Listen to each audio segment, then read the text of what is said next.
Buenas noches, amigos de Canal 7 Argentina en todo el país. Ante todo, muchísimas gracias por la cantidad de comentarios, llamadas, respuestas que tuvo nuestro programa de la vez pasada. Sé que fue fuerte, fue difícil, pero bueno, así tiene que ser. Hoy no va a ser menos. El tema, los argentinos, ¿somos hipócritas o no? ¿Qué lugar ocupa la hipocresía en nuestro país, en nuestra comunidad, en nuestras relaciones interpersonales? ¿Doble discurso, autoengaño, apariencia o confianza, búsqueda de la verdad, realidad más allá de que a veces pueda resultarnos ingrata? Y otro tema, la improvisación. Los argentinos jugamos a improvisar, a lo sabemos todo y lo hacemos total. ¿Para qué voy a tener que entrenarme si esto lo sé hacer? ¿Somos los reyes del zafe?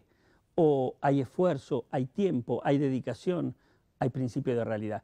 Voy a tener un programa calentito y después de eso vamos a tener una entrevista con el autor de Vulnerables, una entrevista a fondo. Pero les paso a presentar a quienes van a ser los invitados en el piso del programa de hoy. Uno de ellos, Orlando Barone.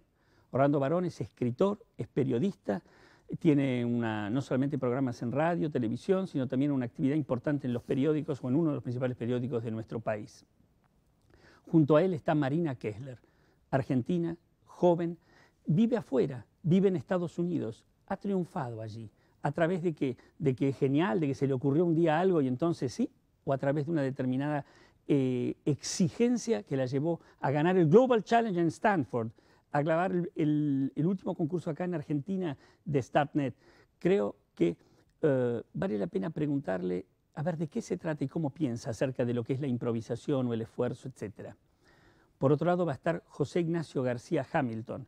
Es abogado, es escritor, es historiador, pretende una historia argentina que en la medida que la humanicemos tenga cierta posibilidad de ofrecer referencias, modelos de identificación, de discusión, de disenso, como un grupo de escritores jóvenes, nuevos, y por eso jóvenes, que están ahora en la Argentina, proponen mirar la historia argentina fuera del bronce, con la realidad de los ojos, de la experiencia y de la voluntad de aprender.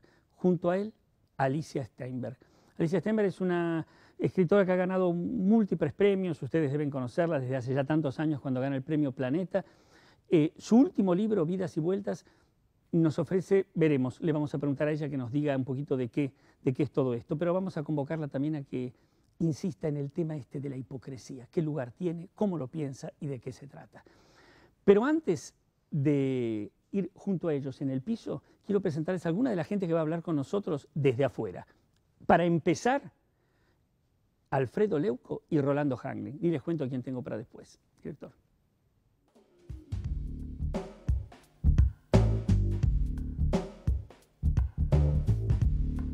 ¿La hipocresía está instalada en nuestro país?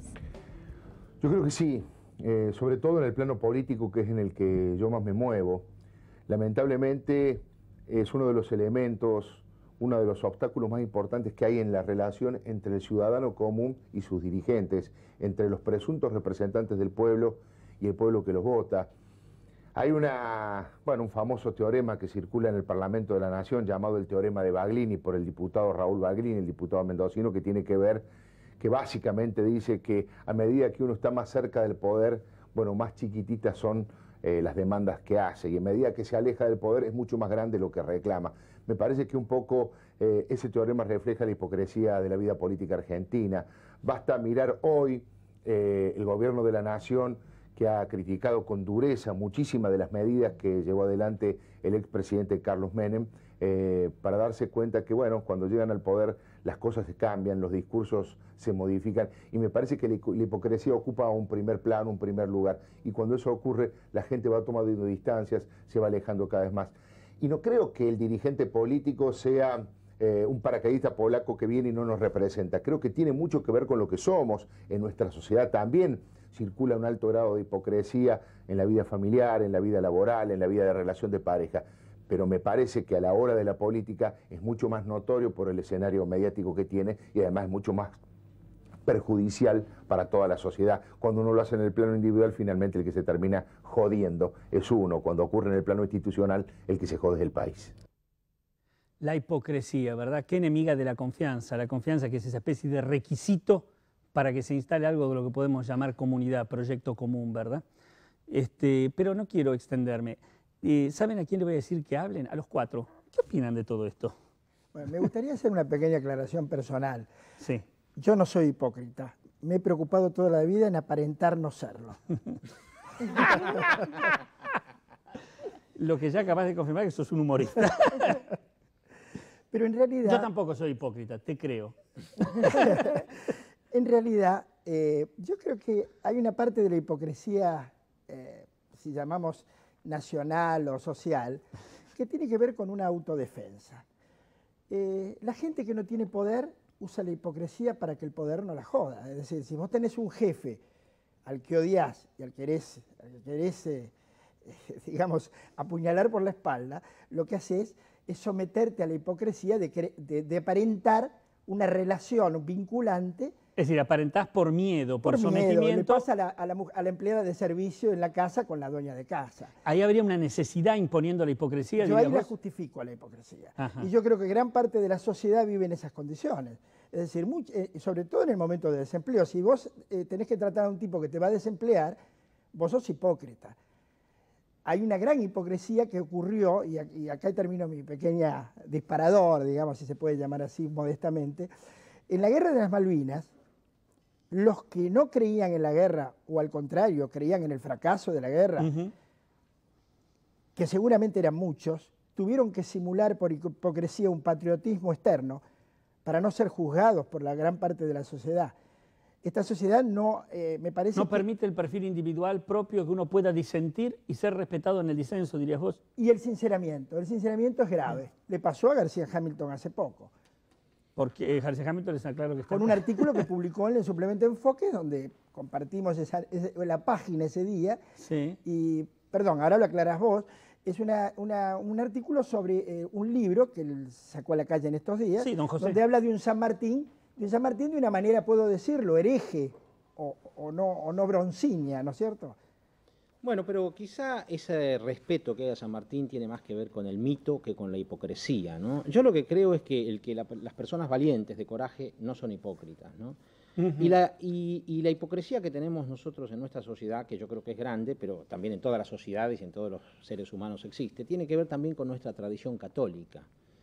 En dos sentidos. Primero, los 3 siglos que tuvimos Iglesia Católica y Estado unidos, es decir, Iglesia y Estado durante los 3 siglos de periodo colonial.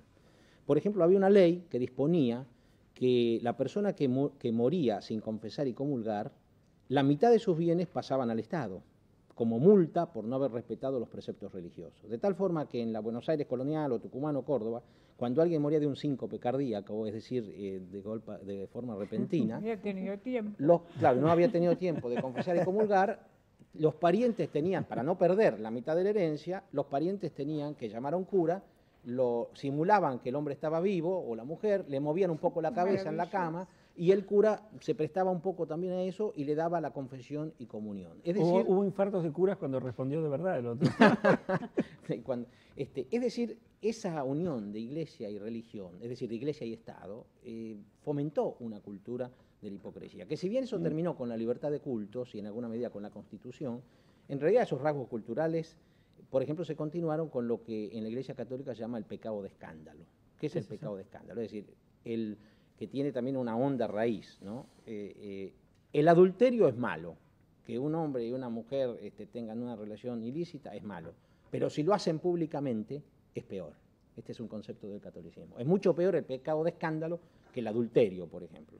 Y eso, es decir, acentúa esa tradición de hipocresía, es decir, se pueden hacer las cosas, pero escondidas. García Hamilton, sí. Esto es para, no sé, se me ocurre si esto es exclusivamente, porque generalmente se habla del porteño como un ser nacional, ¿no? Es decir, el otro día en el programa anterior tuyo, sí, Graciela Romer explicó que consideramos, cuando hablamos del argentino, consideramos al argentino el porteño. Es cierto que hay una razón, y esto, digamos, discriminante, que es la siguiente. Se considera que las grandes ciudades son quienes, las que manejan globalmente la nacionalidad. Uno habla de París y dice que son los franceses, y son totalmente distintos los franceses de la campiña al parisino. Sí. Uno dice Italia y dice Roma, no habla del calabrés. Y lo mismo pasa con Estados Unidos. Es Woody Allen, es Manhattan, Estados Unidos, el norteamericano no es el de Texas o el de Oklahoma. Entonces esto pasa en la Argentina, naturalmente. Digo, entonces, siguiendo tu pensamiento, ¿el porteño es hipócrita igual que un provinciano o son distintas las características? No, yo creo que son distintos. Son dos formas distintas de hipocresía. Yo soy provinciano porque nací y me crié en Tucumán, pero vivo ahora en Buenos Aires, entonces tengo como una cierta autoridad. La hipocresía de la provincia es el control social, es decir, la gente no hace lo que quiere porque está el que dirán, etcétera, etcétera. Mirá lo que te dice Rolando Hangling al respecto. A ver, Claudio. En tu profesión, ¿cómo se manifiesta la hipocresía? Mi profesión y fuera de mi profesión, bueno, pues nosotros no nos gusta reconocer lo que somos y cómo hemos sido, ¿entendés? En este país nadie estaba a favor de los militares, nadie estaba a favor de la guerra de las Malvinas. Somos así nosotros, mentirosos. Y no somos capaces de reconocer lo que hemos hecho, lo que hemos sido. Entonces se nos hace difícil después. Siempre hay que estar echándole la culpa a alguien. Un mensaje o algo que digas como para que pienses vos que con eso se podría terminar la hipocresía, ¿qué puede ser? No, la hipocresía no se termina, sino más cada uno tiene que actuar como lo siente y chao. Nosotros la única salvación que tenemos como comunidad es acercarnos un poquito más a la anarquía, a la libertad, a que haya menos, cuanto menos Estado mejor, cuanto menos gobierno mejor. Libertad, que la gente es buena, no va a ser ningún desastre. ¿Somos muy individualistas? No, al contrario, nosotros somos un rebaño que acepta cualquier cosa, cualquier maltrato. Somos individualistas a la hora de salvarse, de zafar. Cada uno hace lo que puede, tenemos pero aceptamos todo tipo de malos tratos por parte de cualquiera que tenga gorra. Ahora, yo le pregunto a Marina Kessler, que está con Latin Art en Miami, ha tenido estos dos triunfos tan categóricos. ¿Cómo es allí la cosa? ¿Cómo es cómo vivís el clima en la relación con los americanos en torno a esto? Marina. Sí, me parece súper interesante cuando los escuchaba hablar. Estaba pensando cómo es en Estados Unidos y me parece que la hipocresía también quizás es relativa al entorno social y cuando el entorno social está cambiando, también hay cosas que quizás antes eran hipócritas que no sé si se pueden seguir llamando hipócritas. En Estados Unidos todos saben muy bien lo que pasó con Clinton y está muy claro que bueno, se lo marcó de hipócrita a él y a mucha otra gente que estaba con él, aunque es una persona súper querida en Estados Unidos, y eso tuvo una repercusión muy fuerte en la sociedad americana. Yo lo viví desde Nueva York, donde estaba haciendo mi máster, y la sociedad de Nueva York lo veía muy distinto a la persona del Midwest, o sea, del oeste en Estados Unidos, que es mucho más conservadora, más tranquila, quizás influenciada por valores, bueno, protestantes, no cristianos, en ese momento, que influyen mucho en la definición quizás de social de ahí en Estados Unidos. Lo que yo sí quiero decir es cómo el tema de Internet se maneja en Estados Unidos, se maneja en Argentina y que afecta un poco el tema de hipocresía o fanfarroneada, qué es lo que uno está diciendo, si uno está diciendo la verdad o ¿En no. qué sentido decís esto? ¿Qué quieres decir con esto? Lo que quiero decir es que me parece que muchas veces hay mucho ruido y que ahora se está aceptando que la gente diga casi cualquier cosa, ¿no? Sí. Y que quizás el exitismo está más aceptado en todo el tema de Internet en Argentina, etcétera. Y creo que vale la pena hacer reflexiones como estas que nos lleven a hacer preguntas más profundas y decir, bueno, qué es lo que hay detrás de esta empresa de Internet, qué valor nos está agregando, Marina, a dónde nos está llevando. Claro, bueno, ¿saben qué? Mientras ellos se pelean, nosotros vamos a un corte y después volvemos con Raúl Portal, gente de la calle y nuestros 4 invitados. Y después la entrevista con Velati, Vulnerables. Chau.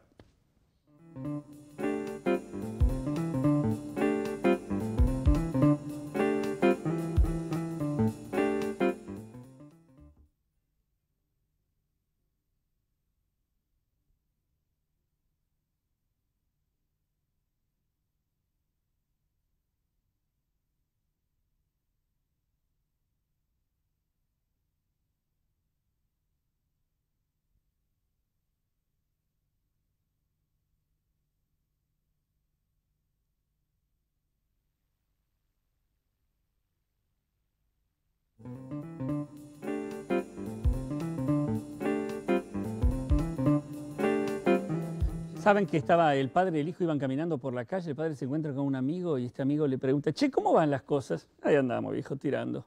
Pero más, se lucha, viejo, ahí se lucha. Siguen, se saludan y el hijo le dice, pero papi, dijiste a mami que habías ganado un montón de plata, que te iba bárbaro en el negocio, que era bar. No, tesoro, ¿sabes qué? No quiero que me echen el mal del ojo, la gente, ¿sabes cómo es? Tranquilo, tranquilo, no hay que hacer alaraca, ¿sabes? De a poquito, deja, mejor que la gente no sepa, es más seguro, querido. Ah, papi, está bien. Y siguen caminando. Uno se pregunta, ¿está prohibido el éxito? ¿Es tan temible el triunfo? Pensamos que vivimos en una comunidad donde la envidia tiene un poder tan destructivo que hay que estar callando cuando a uno le va bien por miedo que se lo destruyan, callando cuando le va mal para que no lo humillen, callando cuando no sabe cómo le va a ir para que no sean indecisos. No sé, me lo pregunto. Pero ¿saben que cuando terminó el bloque anterior hubo un tumulto increíble? La gente gritaba, Alicia Steinberg, queremos tu palabra. La tenés, Alicia. Yo pensaba en dos cosas. Primero, en la hipocresía pautada de los norteamericanos, que se cuidan mucho de lo que dicen y de cómo lo dicen. Si de pronto no se puede decir más negro y hay que decir afroamericano, cuidado. Y por supuesto que hay que manifestar que uno está contra toda forma de discriminación y marginalización. Por ahí, políticamente correcto. Claro, lo políticamente correcto. En el fondo, creo que es casi parte del ser humano ser un poco discriminatorio y un poco marginalizador, pero eso no lo puede admitir nadie. En todo caso, de la boca para afuera, hay que decir lo que se debe decir. Pero además estaba pensando en cómo se instala la hipocresía en uno cuando es muy chico todavía, porque está esa edad incómoda de los chicos en que no son hipócritas y a veces te obligan a agarrarlo y bajarte de un colectivo, por ejemplo, porque todo el colectivo está viendo qué más va a decir ese chico, ¿no? Por ejemplo, me acuerdo de uno de mis hijos que mira en la época de los trolebuses, cuando mira a una persona que está enfrente, una señora muy bajita, que le colgaban las piernas, no podía apoyar las piernas en el suelo y pregunta fuerte, mamá, ¿por qué esa señora no apoya los pies en el suelo?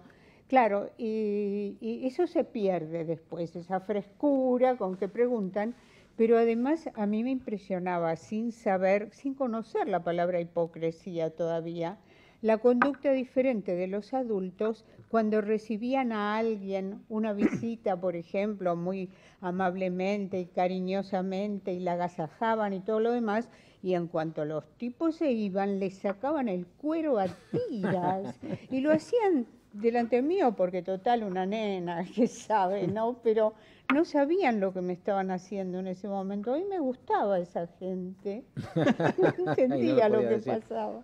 Antes que José me aclare provincia, capital, etcétera, que lo tiene muy preocupado, tiene miedo que cuando vuelva a la provincia lo linchen, pero no, no tengas miedo. Escuchá lo que te dice Raúl Portal y después seguimos.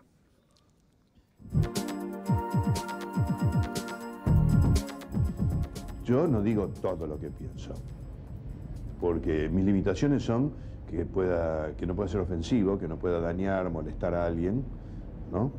Pero si tiene una utilidad para alguien, sí, digo lo que pienso. Pero hay un gran tema de hipocresía, no en el argentino, sino en el porteño, quizás más lo veo yo.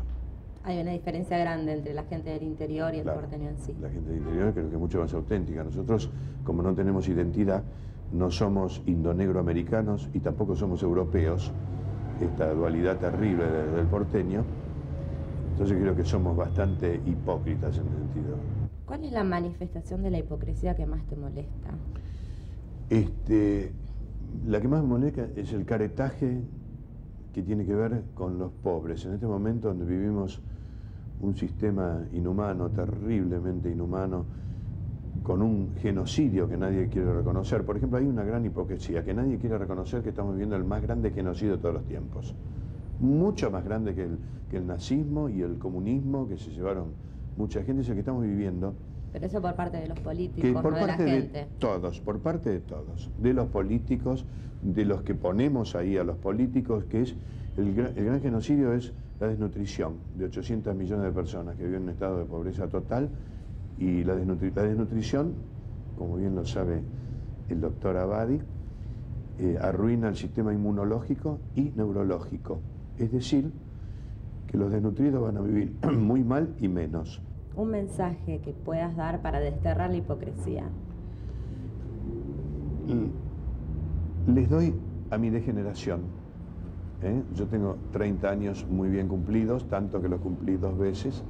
A los 60añeros, a los 50añeros, la hipocresía, piensa en un segundo, ¿sirvió? ¿Para qué sirvió? A la luz de los hechos, del horror, de lo que hemos hecho con ese país maravilloso que hicieron los abuelos y nosotros destruimos, no sirve. Seamos púberes de nuevo, insolentes y auténticos. Hagamos lo que nos molesta de nuestros hijos. Dejémonos crecer el pelo si nos queda, vivamos muchos más abiertamente, tirémosla a la basura, la hipocresía, porque como decía Aristóteles, la hipocresía es una mierda. ¿No lo decía? ¿Seguro? Sí, lo dijo de otro modo Aristóteles, lo dijo en griego. No hay pruebas, es comunicación personal esto. José, No, yo concuerdo que la hipocresía porteña, que me faltaba decir, es la de la simulación, es la de la apariencia. Yo he conocido gente acá que me impresionó cuando llegué porque tenía auto importado, era una cosa que parecía deslumbrante, y después no tenía casa propia, por ejemplo, que en el interior es muy difícil que pase eso, ¿no? Pero también quiero darle la razón tardíamente a Orlando, porque me quedé pensando en la... Pero que sea sincero. Sí, sí, no. Acá hemos prometido al entrar no ser tan hipócritas como siempre. Respecto a la polémica que se armó sobre el libro Don José, sobre la vida de San Martín, creo también, y me rectifico, que también tiene que ver con la hipocresía intelectual. Es decir, algunos círculos de alto nivel intelectual que sabían, como yo lo pongo en mi libro, que San Martín era hijo de una india y del padre del general Alvear, o se sospechaba, que sabían que San Martín estuvo ebrio, según lo dice Hilarión de la Cantana, en la batalla de Maipú, que sabían, porque lo dijo Ricardo Palma, que San Martín tuvo un amante en Lima, que fue Rosa Campuzano. Pero cuando yo lo pongo en un artículo en La Nación o en mi libro Don José, se escandalizan. Eso también me parece que forma parte de una hipocresía intelectual, ¿no? Es decir, se puede saberlo, pero no se puede decirlo. Es la cosa, es decirlo, Claro. no se puede decir. Ahora, es interesante, si vamos al origen de la palabra hipocresía, yo creí que venía de Hipócrates, pero no, viene de teatralería, de apariencia. Y curiosamente se parece, porque acá rondó eso, se parece a fanfarrón. Vos recién hablaste del hombre que quería un auto más grande aunque no tenía los bienes para tenerlo. el fanfarrón además está ligado a ese tema que yo te decía de improvisación, el que cree que todo puede de taquito, el que zafa, ¿no? El Tiene mucho fanfarrón que- y el exactamente. chanta es la forma frívola de la hipocresía, ¿no? Sí, es curioso porque se juntan en algún lado estas dos palabras que son totalmente distintas. Y también la palabra fanfarria, pensé, la famosa banda del ejército. ¿Qué es la fanfarria? ¿Por qué se le llama fanfarria? Por el alboroto que causa la fiesta, curiosamente es como si las Fuerzas Armadas le ponen fanfarria a esa orquesta para simular lo que viene detrás, los tanques. Delante vamos con la fiesta y atrás venimos con las... Es interesante. Se el muestra la lenguaje. música, pero viene la muerte, ¿no? Sí.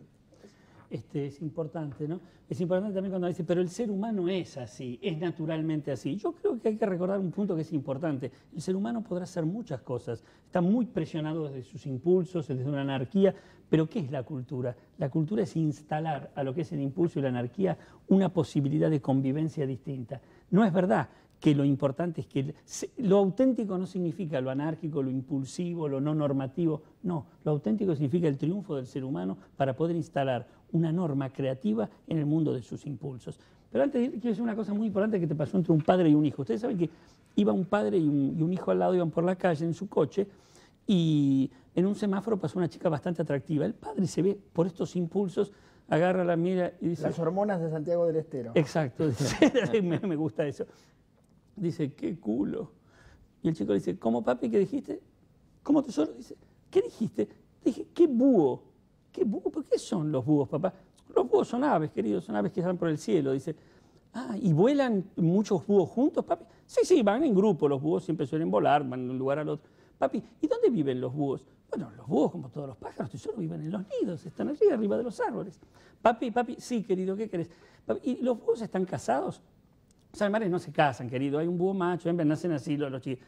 Papi, ¿y cuando nacen los...? Querido, culo, dije, culo.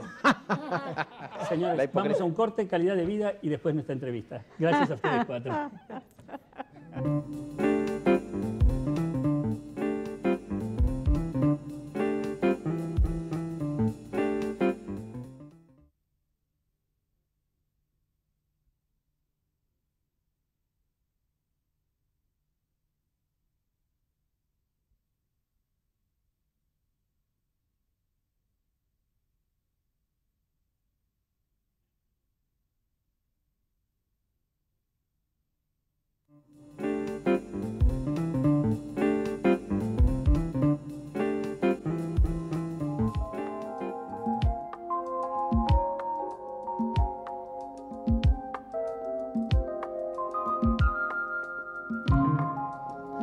Mis amigos, en este bloque de calidad de vida hemos comenzado con algo que queremos continuar a partir de ahora, es que ustedes nos hagan preguntas y nos sugieran temas que quieran de algún modo aclarar. Nos han llegado ya, y por eso le hemos elegido el tema de hoy, acerca de convulsiones en los niños, epilepsia en la infancia.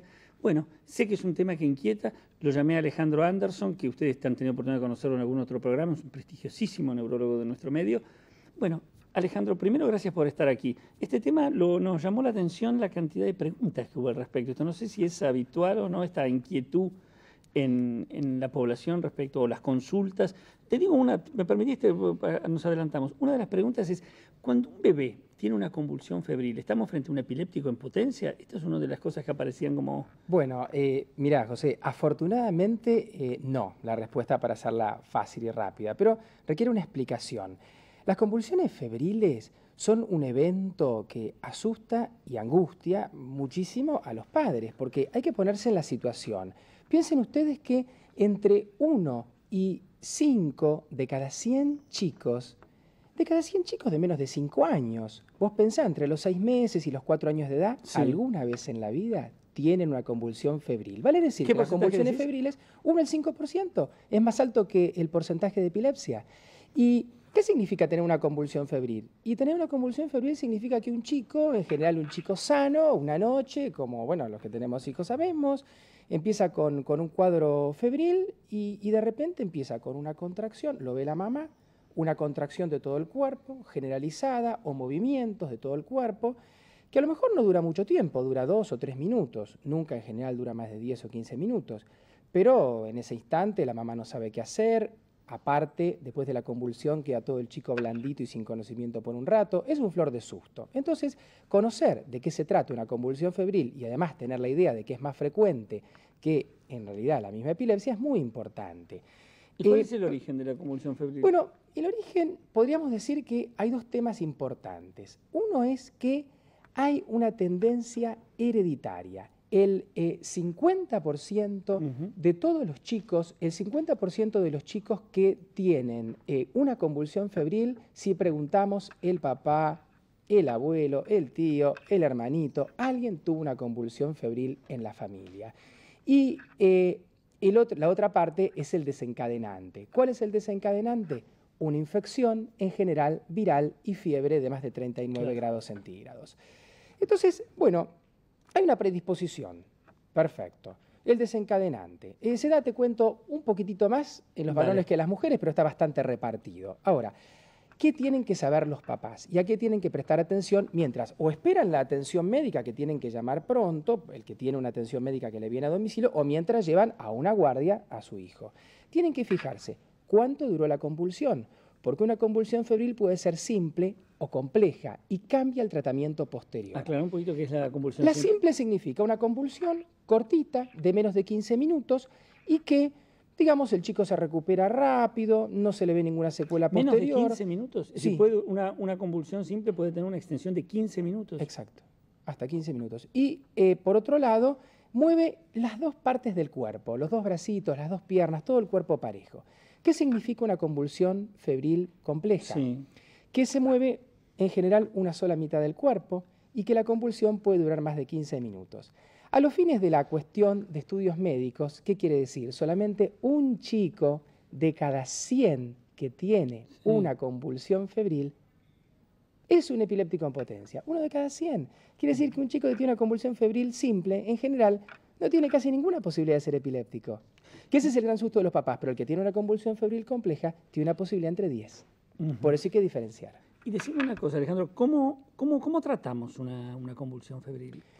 Bueno, lo importante es, una vez que se hace el diagnóstico, justamente cómo prevenimos el nuevo episodio. Claro, porque el punto es que una vez concluido el episodio, de algún modo ya está. Claro. Es decir, no es que hay un riesgo posterior a la convulsión. Prácticamente siempre que llegaron los papás a tomar contacto con el médico, la convulsión pasó. Por eso voy. Entonces el gran miedo es, primero, ¿qué ocurrió? Y segundo, bueno, ya que el bebé está bien, ¿cómo hacemos para que no le vuelva a pasar? Y ahí están las dos grandes diferencias. Convulsión febril simple, en general se maneja con un medicamento por boca que solamente se le da cuando el chico tiene un cuadro febril. No hace falta otra cosa, en general se usa diazepam. En cambio, la convulsión febril compleja se medica de manera permanente hasta que pasa el riesgo del chico, que es hasta que llega a los 5 años de edad. Y ahí se usan diferentes medicamentos. ¿Pero qué quiere decir medicación? Ahí vemos, ¿no? Dice, las convulsiones febriles se consideran complejas. Dice, cuando duran más de 15 minutos, no son generalizadas, son varias durante un solo episodio febril, se dan en menores de 1 año. Claro, son todos factores de riesgo. Cualquiera de estos 4 puntos que aparezca significa que en lugar de hablar de una convulsión febril simple, hablas de una convulsión febril compleja. Y acá es donde vos decís que das de un modo corriente la medicación preventiva. Pero todos los días. ¿Todos los días? Sí. Sí, ¿por qué? Porque una convulsión febril de más de 15 minutos de duración ya tiene cierto chance de provocar alguna lesión por falta de irrigación. Y por otro lado, porque se sabe que cuando la convulsión febril es compleja, hay muchísimas posibilidades de que se siga repitiendo. Ah, ¿sí? Y entonces, bueno, tratemos de que no se repita esto. Por eso es que se medica de manera fija. ¿Y el resultado es óptimo con la medicación? Sí, se maneja muy bien. Hay buenos anticonvulsivantes muy seguros, incluso muchos en forma de jarabe, la carbamazepina, la oxcarbamazepina, el ácido valproico, se usan y dan muy buen resultado. Desde ya que sí. Así que, bueno, lo importante es que quede el mensaje. Convulsión febril no es epilepsia, pero hay que conocer el punto para saber cómo actuar. Gracias, Alejandro Anderson. No, y ahora, después del corte, Gustavo Velati, Vulnerables y una entrevista a fondo.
Hay un programa que se llama Vulnerables. Es excelente. No es fácil encontrar un programa de este tipo que sea excelente. Por lo menos a mí no me resulta fácil. Una de las razones por las cuales Vulnerables es excelente se llama Gustavo Velati. Y él me acompaña hoy acá para que yo, desde mi lugar de hombre de teatro, porque créase o no, también escribo y trabajo en teatro, y como psicoanalista, le va a preguntar al autor de Vulnerables, acerca de él y de cómo lo hizo. Primero, gracias por estar acá, Gustavo. Ya antes que empiece la cámara tuvimos oportunidad de charlar 2 o 3 palabras. Le preguntaba, ¿cómo empezó? ¿Cómo fue que llegaste a Vulnerables? Vulnerables, ahí por mitad del año 98, Adrián Suárez, nosotros con Mario Segade, el otro autor de Vulnerables, estábamos haciendo Verdad Consecuencia, y ya se sabía que terminaba a fin de año, a fin del 98. Entonces Suárez nos llamó y nos dijo que él tenía una idea, que era hacer un programa con un grupo de terapia. Nosotros que veníamos... Fue dicho así, quiero que me cuentes bien la anécdota. Muchachos, quiero hacer un... Sí, un grupo de terapia de grupo, dijo él. Él dijo terapia de grupo, las historias de los personajes y que confluyan en la sesión. Mostrar un poquito de la sesión de grupo, o sea, ahora viendo la... Fue pudoroso, dijo un poquito. Un poquito, o sea, sí, después, digamos, lo que ocurrió con el programa es que después, digamos, cuando comenzó y demás, o sea, se fueron agregando minutos de escenas de sesión, es decir, escenas que eran bastante complicadas de filmar porque eran 6, 7 personajes en escena, hablando simultáneamente y demás.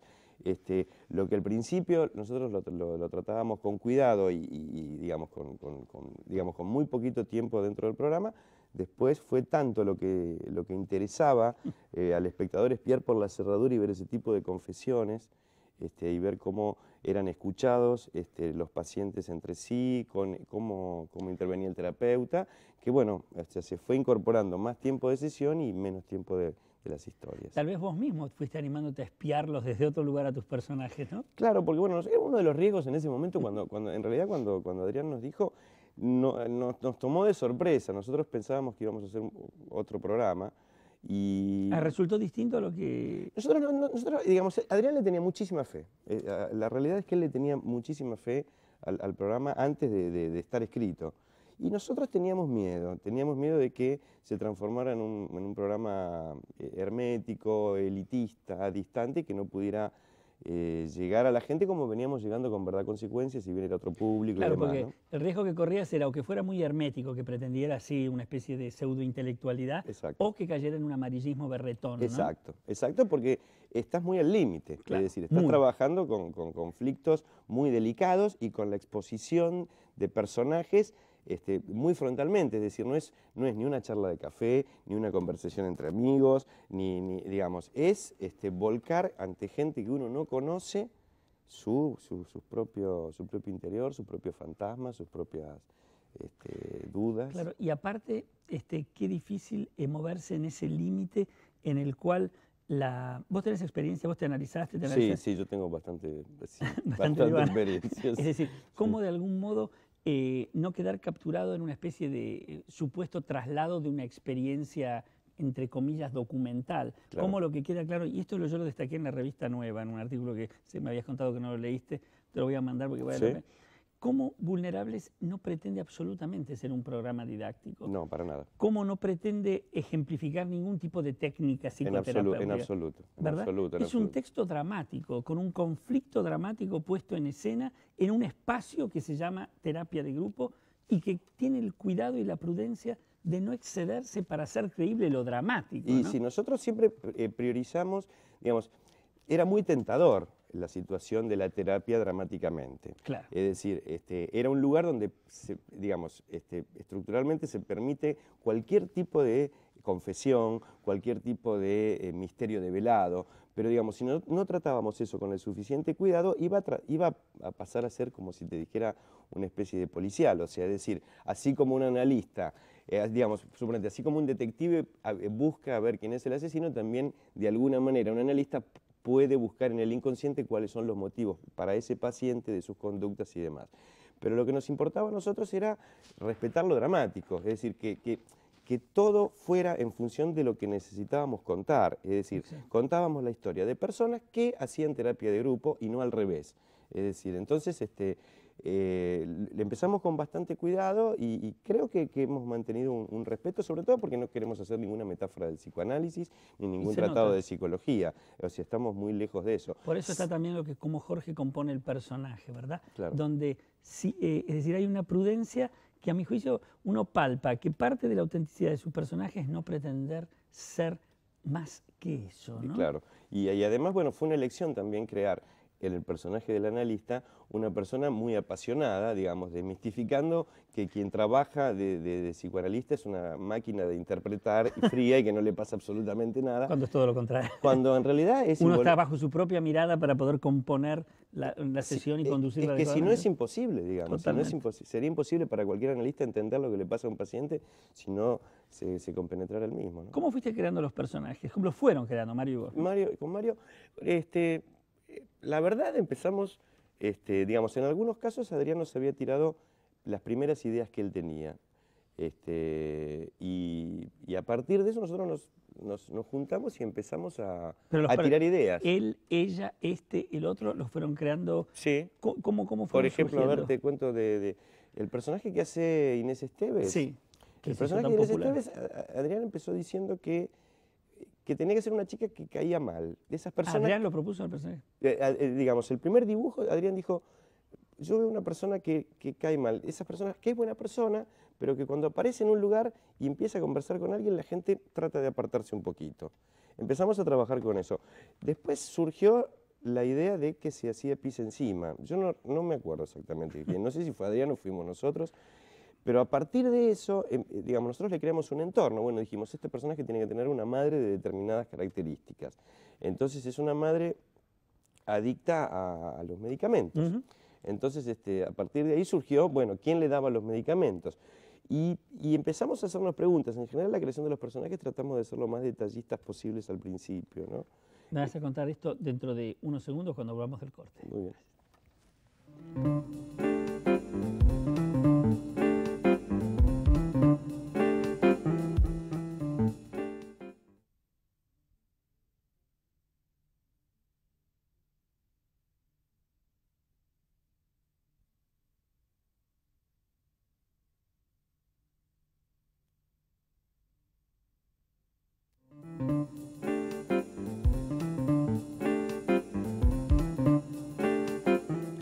Seguimos con Gustavo Velati y su creación de Vulnerables. A veces saben que me preguntan, pero ¿es así como se llama que se trabaja en una terapia? ¿Así hace así de algún modo se desenvuelve un psicoanalista? Y yo, una cosa que me parece importante en Vulnerables, creo que el acierto del personaje que hace de analista no es tanto lo que dice, sino que su acercamiento a la realidad es lo que no dice. ¿Qué quiero decir con esto? Que no pretende hacer lo que en un texto dramático tiene sentido o adecuación que haga. Es decir, la diferencia entre lo que hace Marrale en el personaje Vulnerable y lo que es una sesión psicoanalítica es que en una sesión hay determinado trabajo, hay una determinada metodología o técnica que es distinta, que no se puede realizar en un programa de televisión, una ficción como es Vulnerables, y no lo pretende hacer. Eso es lo que le da a lo que sí hace un verdadero sentido de realidad, creo yo. Mira, nosotros el tema, pese a que ahora te mostramos más de sesiones que antes, igual estamos mostrando 5 minutos por programa. Entonces, claro. La realidad es que, digamos, nosotros tratamos de utilizar esos 5 minutos de acuerdo a la historia que estamos contando en ese capítulo y de acuerdo al conflicto específicamente del que nos estamos ocupando. Obviamente, podría ser todo el programa una sesión y por ahí permitiría un trabajo técnico más específico, pero sería otro tipo de programa. Ya empezaríamos a caer también en otro género. Yo creo que sí, que dejaría de ser Vulnerables. Claro. Entonces, creemos que la relación, digamos, la actitud de los pacientes, el decidir ir a una terapia, el decidir trabajar con sí mismos para ver cuáles son sus conflictos, cómo los pueden modificar, cómo pueden relacionarse con las demás personas, creo que ha sido la base además obviamente de la factura del programa, ¿no? Pero creo que ha sido la base de que la gente se enganche tanto y polemice y se pueda relacionar de tal forma con el programa. En un tiempo donde el aislamiento es uno de los síntomas de nuestra sociedad de fin de siglo, exacto, creo que este grupo de gente reunida allí porque necesitan estar con el otro, esta gente que pide aceptame como soy, exacto, y ayúdame en lo que no puedo, creo que este es el gran acierto hecho, insisto, con un texto dramático excelente que han hecho con Mario. Quiero saber una cosa, ¿hay algún personaje con que te encariñaste más de los que hicieron? Hay personajes que ¿Que te dan más ganas de escribir de él que del otro? Sí, no voy a decir cuáles son, Pero sí, a veces pasa porque, digamos, no nos basamos en personas, digamos, reales, ni casos reales, pero sí hay músicas que tienen que ver con, un poco, digamos, que donde se mezcla la música que le aporta el actor que lo interpreta, el actor o la actriz, y sí la música de personajes que uno conoce y que tienen ese tipo de discurso o esa forma de comportarse. Y ocurre que estás escribiendo y hay algunos personajes que yo te diría que corren con más facilidad que otros. Sí, y decime una cosa, ¿hubo situaciones en las... ¿Cómo se llevan los actores con sus personajes? ¿Les cuesta meterse allí? ¿Los trabajás vos con ellos? No, nosotros no trabajamos, eso lo hacen Daniel Barone y Adrián Suar, que son los directores, con los actores. Lo que sí, ¿No estás en la grabación? No estamos en la grabación porque el ritmo implica que si estuviéramos en grabación no llegaríamos a escribir los capítulos. ¿Lo vas haciendo los vas haciendo paulatinamente? Sí. Es muchísimo trabajo, entonces es muchísimo, o sea, inclusive este año estamos muy adelantados. Nosotros nos quedan por escribir 8 capítulos, o sea que estamos muy avanzados con respecto a la emisión. Y creo que hay un grado de compenetración de parte de todos los intérpretes que es muy alto. Nosotros los exigimos mucho, o sea, son escenas muy difíciles para el poco tiempo, o sea, que tienen para elaborarlas y demás, y creo que el trabajo que han hecho todos es realmente espectacular. O sea, sería imposible contar lo que se cuenta si no hubiese interpretaciones de ese nivel, ¿no? ¿Hubo alguna de las situaciones que describiste o alguno de los personajes en los que por momento entraste vos en conflicto, como dijiste, uy, hasta ahí, que te movilizó a vos de un modo distinto? Es difícil manejar los límites en Vulnerables. Creo que es el tema delicado, antes lo hablábamos con vos. Yo creo que ¿Te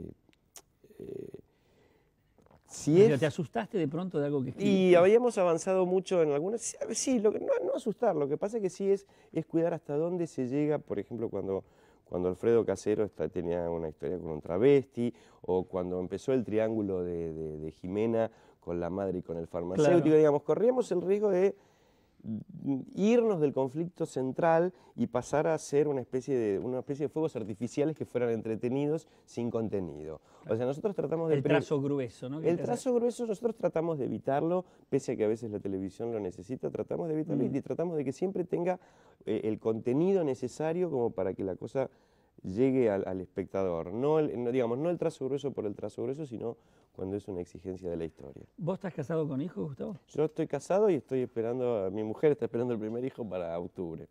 Fines de octubre sé que voy a ser papá por primera vez. ¿Cómo te llevas en tu casa con el programa? ¿Cómo se lleva ella? Bueno, yo trabajo en casa, entonces digamos, con Mario Segade armamos el programa juntos, pero después nos dividimos para dialogarlo, y bueno, yo ocupo mucho espacio en la casa, o sea, porque camino, hablo solo, y entro en las situaciones que van pasando en el programa. Entonces, es raro para la convivencia porque es estar y no estar, digamos, ¿no? O sea, estás en tu casa, pero a la vez estás con muchos personajes adentro de tu cabeza que te van diciendo cosas. Y uno trata de escuchar las propias luchas internas y poder conectar con el resto, lo cual a veces es un poco difícil, pero bueno, lo voy llevando. Gustavo, te felicito. Muchísimas gracias. Gracias por estar acá. Gracias a vos. Y a ustedes, como siempre, aquí, en Al Filo de las Ideas, todos los domingos a las 20, hasta la semana que viene. Gracias.